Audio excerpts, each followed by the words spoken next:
Hi hello welcome to multiplex.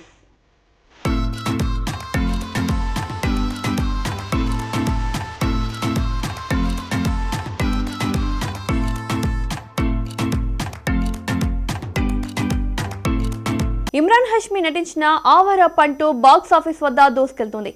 August 14న విడుదలైన ఈ చిత్రం 5 రోజుల్లోనే దేశీయంగా 100 కోట్ల నెట్ వసూళ్లను దాటింది. విదేశీ మార్కెట్లలోనూ మంచి స్పందన అందుకుంటూ విజయవంతంగా ప్రదర్శితమవుతోంది. ఆవా రాపన్ కో సీక్వెల్ గా తెరకెక్కిన ఈ చిత్రానికి నితిన్ కక్కర్ దర్శకత్వం వహించారు. ఇమ్రాన్ హష్మి, దిశా పఠానీ, షబానా హష్మి ప్రధాన పాత్రలో నటించారు. 5వ రోజు 9.75 కోట్లు రాబట్టడంతో దేశీయ నెట్ వసూళ్లు 100.75 కోట్లకు చేరాయి. దేశీయ గ్రాస్ 120.33 కోట్లు దాటింది. ఓవర్సీస్ లో 23.80 కోట్లు వసూలు చేయడంతో ప్రపంచవ్యాప్తంగా గ్రాస్ 144.13 కోట్లకు చేరింది.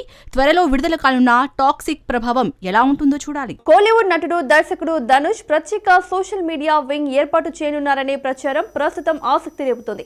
సినిమాల ప్రచారంతో పాటు డిజిటల్ ఇమేజ్ ను బలోపేతం చేసుకునేందుకు ఈ బృందాన్ని వినియోగించనున్నారనే వార్తలు రాజకీయ చర్చలకు దారితీస్తున్నాయి.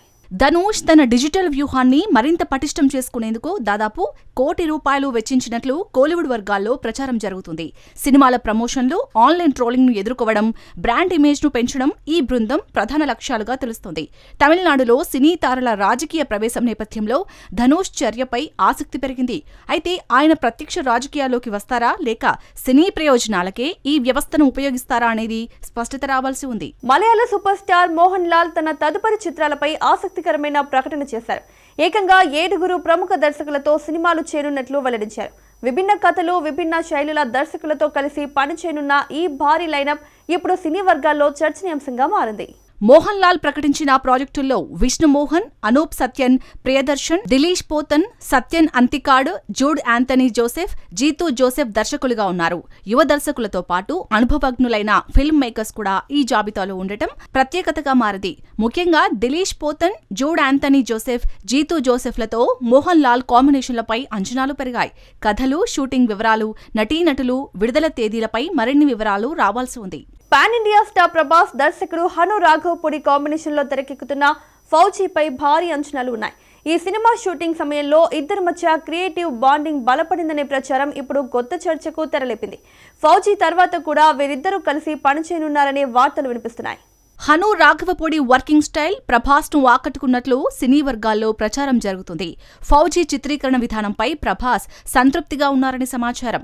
దీంతో భవిష్యత్తులో మరోసారి హను రాఘవపూడితో కలిసి పనిచేయాలనే ఆలోచన ప్రభాస్ కు ఉన్నట్లు వార్తలు వస్తున్నాయి. అయితే ఫౌజీ తర్వాత ఈ కాంబినేషన్లో నిజంగానే మరో సినిమా ఉంటుందా అనేది అధికారికంగా వెల్లడి కాలేదు. ప్రస్తుతం ఈ చిత్రంపైనే అభిమానులు భారీగా ఎదురుచూస్తున్నారు.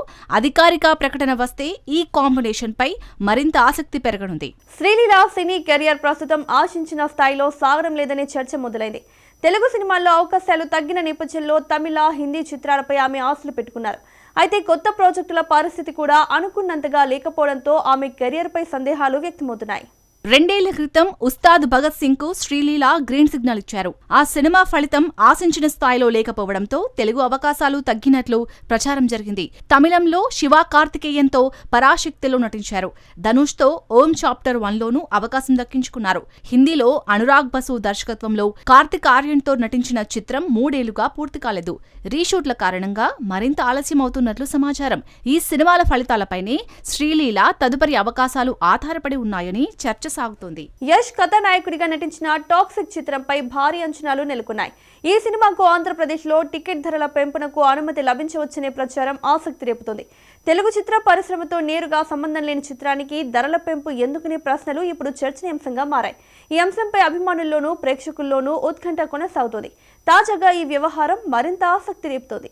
గీతూ మోహన్ దాస్ దర్శకత్వంలో తెరకెక్కిన టాక్సిక్ లో కియారా అద్వానీ, రుక్మిణి వాసంత్, తారా సుతారియా, నయనతార కీలక పాత్రల్లో నటిస్తున్నారు. కన్నడ నాట కూడా ధరల పెంపు లేకుండా సినిమా విడుదలవుతున్న నేపథ్యంలో ఆంధ్రప్రదేశ్లో ప్రత్యేక వెసులుబాటు ఎందుకనే ప్రశ్నలు వినిపిస్తున్నాయి. మరోవైపు చిత్ర బృందం భారీ నిర్మాణ వ్యయాన్ని దృష్టిలో పెట్టుకుని నిర్ణయం కోరినట్లు ప్రచారం ఉంది. ప్రభుత్వం నుంచి, నిర్మాతల నుంచి అధికారిక ప్రకటన వచ్చిన తర్వాతే టికెట్ ధరల వ్యవహారంపై స్పష్టత వచ్చే అవకాశం ఉంది. అప్పటి వరకు ఈ అంశంపై కొనసాగుతున్న చర్చకు తెరపడే పరిస్థితి కనిపించడం లేదు.